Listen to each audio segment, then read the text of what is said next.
जी। नमो तस्से भगवतो अरहतो सम्मा संबुद्धस्से अट्ठानि नगरं कथं मंसलोहितलेपनं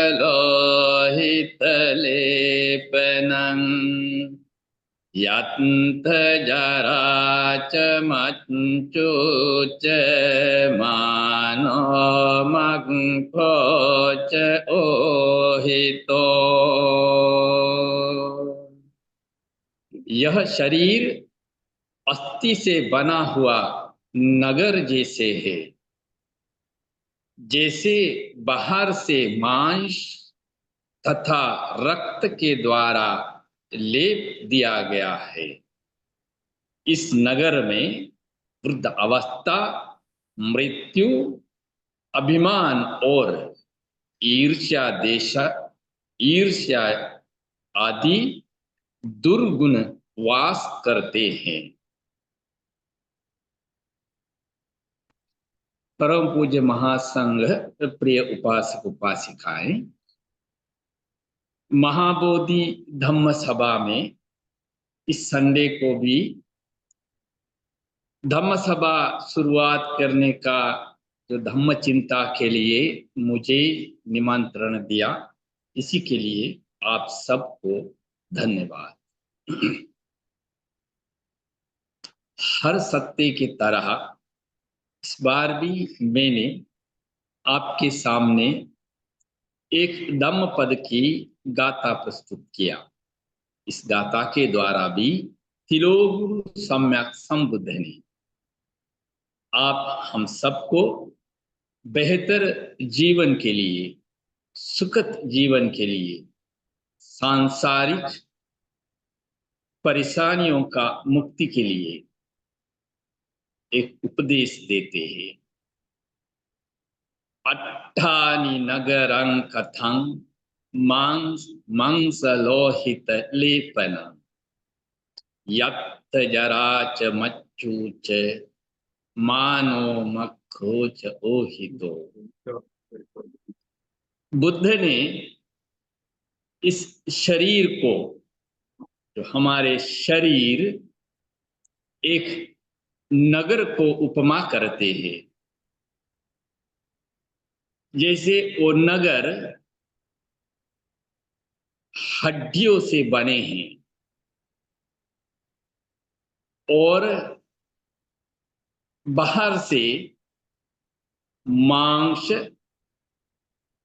और खून के द्वारा आलेपित किया हुआ है। उसी नगर के भीतर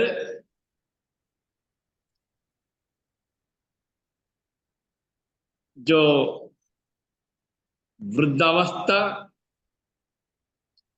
और मृत्यु और अभिमान, ईर्ष्या, क्रोध, वेर, इसी तरह दुर्गुण दुर्गुण व्यक्ति आवास करते हैं, वास करते हैं। ये हमारे आंतरिक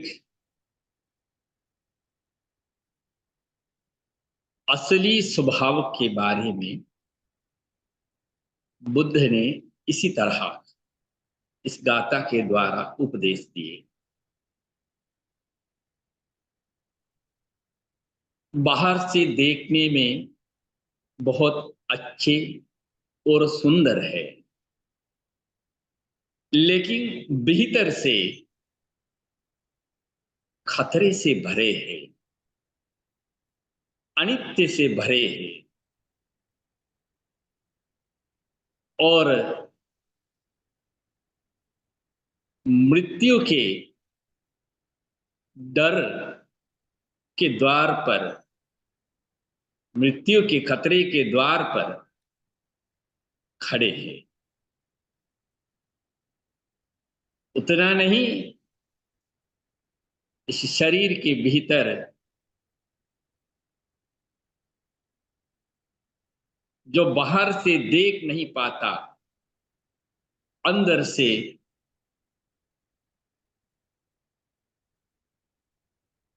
तृष्णा,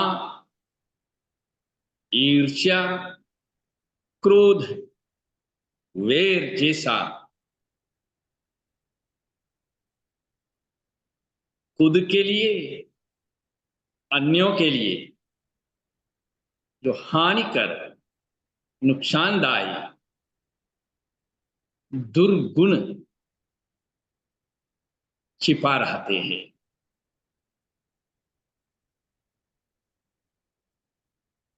इसलिए इस शरीर को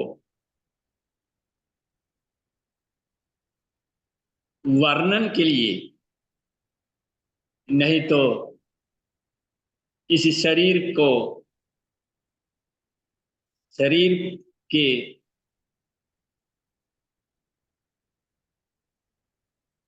घमंड के लिए कोई स्थान नहीं है।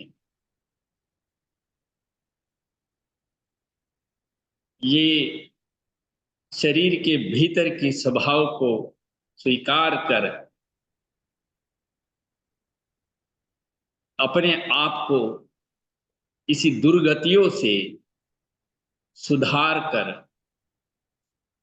ये शरीर नाम की इस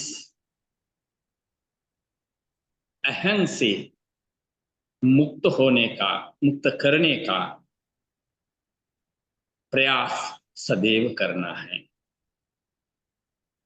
यही आज धम्म पद की जो उपदेश, इसी उपदेश के पीछे एक घटना भी है, वो भी सुनाएंगे।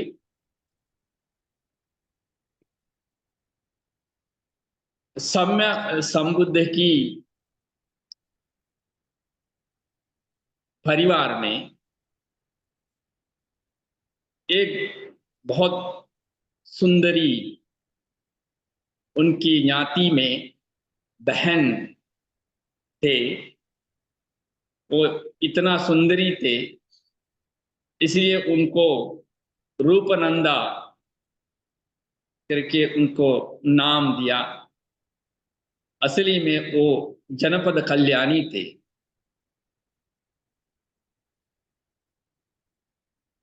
जनपद कल्याणी एक दिन ऐसा सोच रहा है,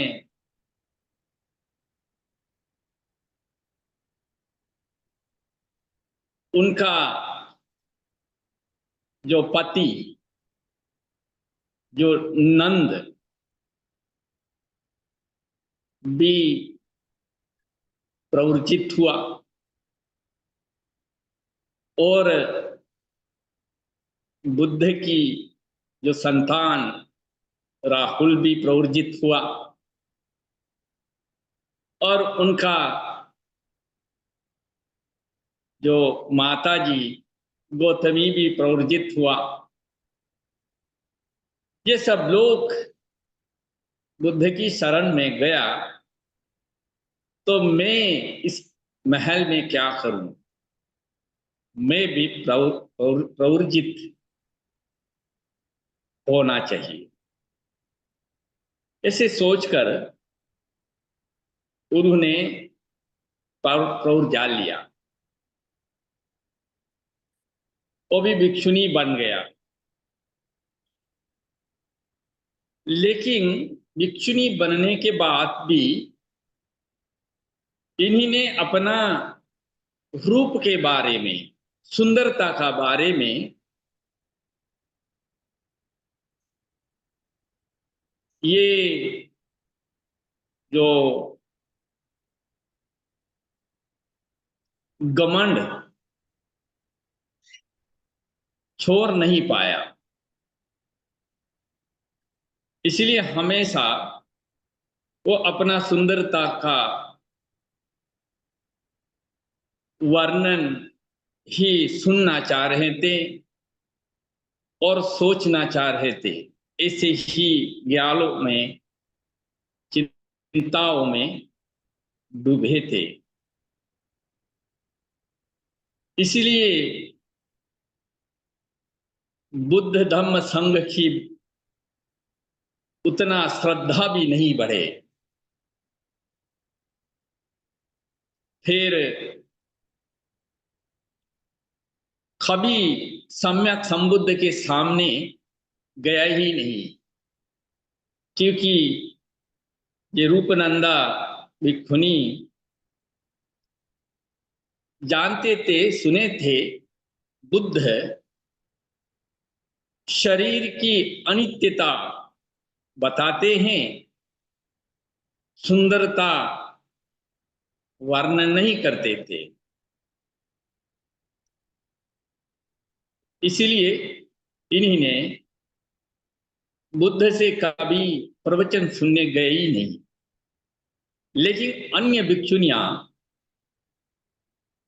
बुद्ध विहार जाकर बुद्ध से प्रवचन सुनकर वापस आते हैं, तो बुद्ध के बारे में, उनका प्रवचनों के बारे में बहुत तारीफ करते थे।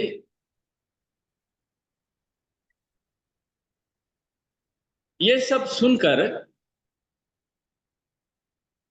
ये रूपनंदा की मन में भी ऐसा ख्याल आया, एक दिन हमको भी जाकर देखना है। फिर इन्हीं ने एक दिन बुद्ध की धम्म सभा में गई, लेकिन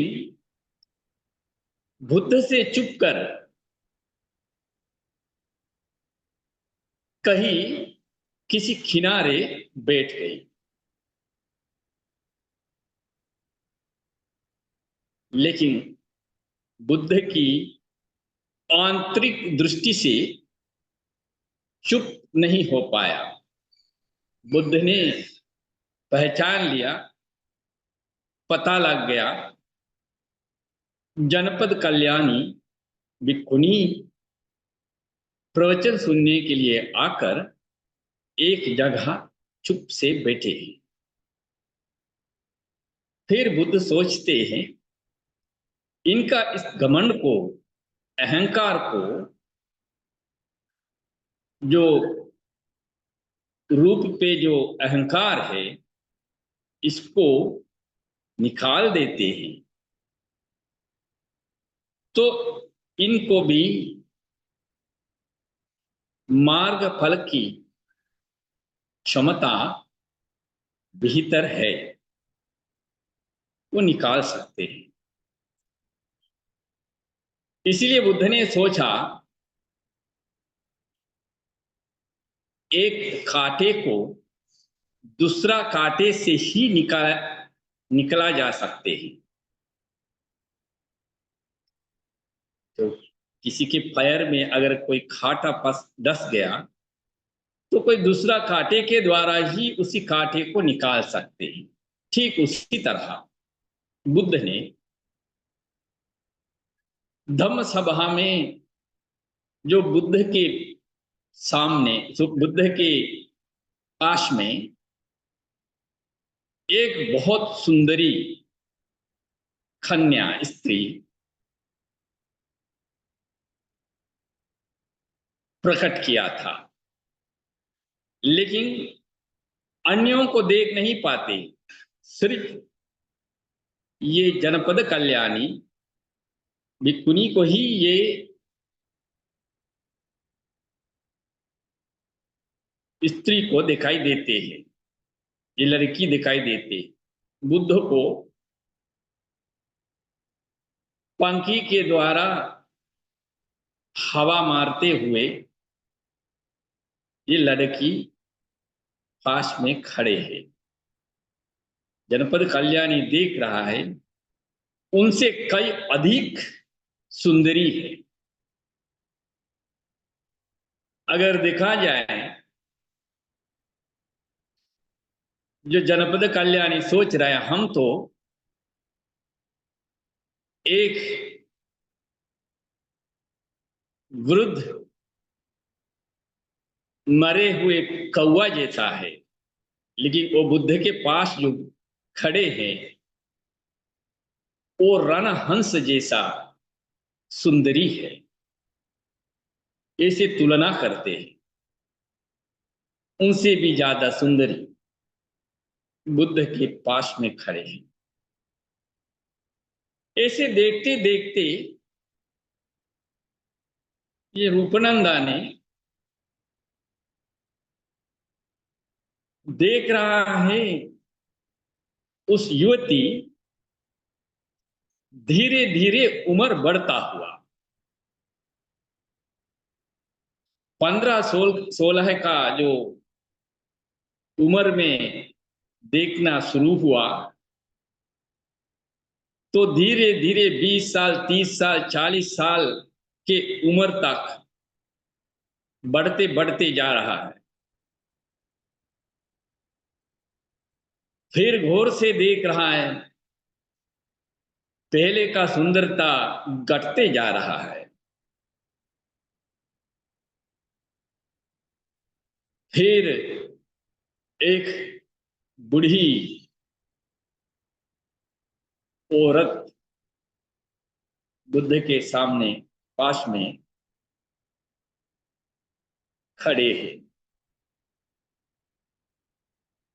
अभी देख रहा है, पैरों से खड़ा होने का भी हिम्मत नहीं है, झुके हुए हैं। बहुत उम्र हुआ है। आखिरी में जो खड़ा नहीं हो पाता तो नीचे जमीन पर गिर पड़ी। ये सब देखते देखते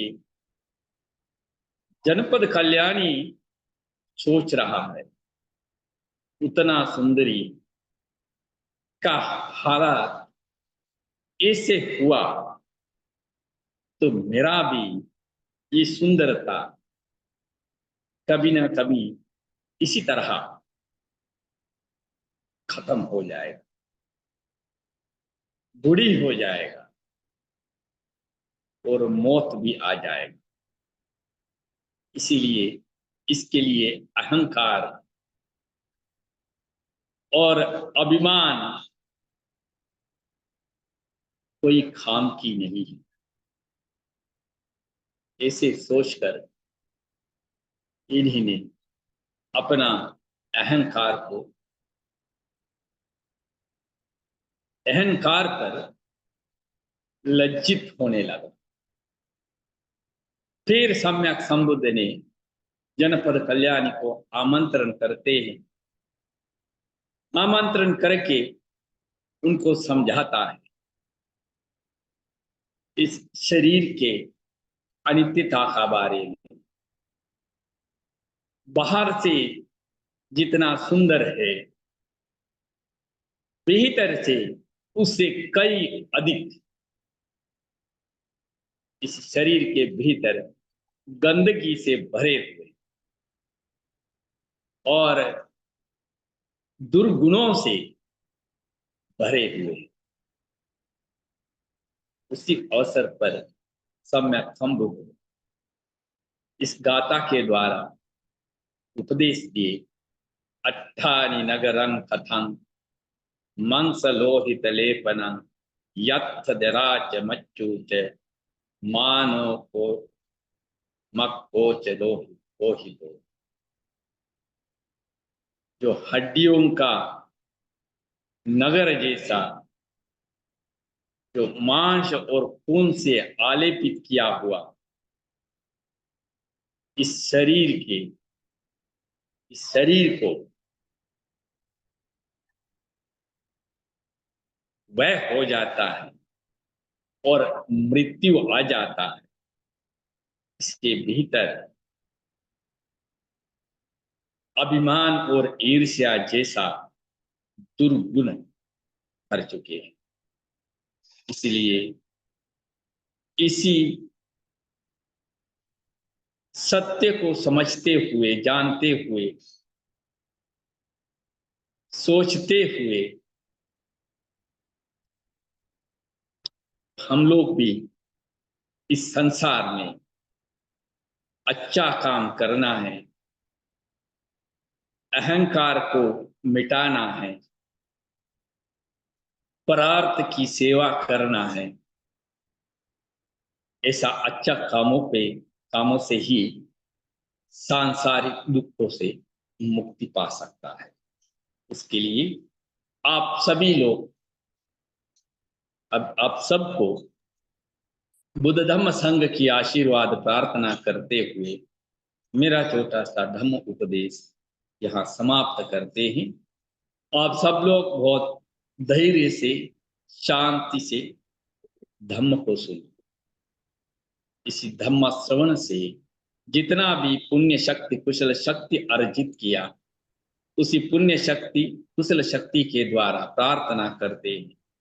सम्यक संबुद्ध से लेकर के जितना भी भिक्षु भिक्षुणी, उपासक उपासिकाएं धर्म प्रचार प्रसार के लिए योगदान दिए, उन सबको शांति प्राप्त हो।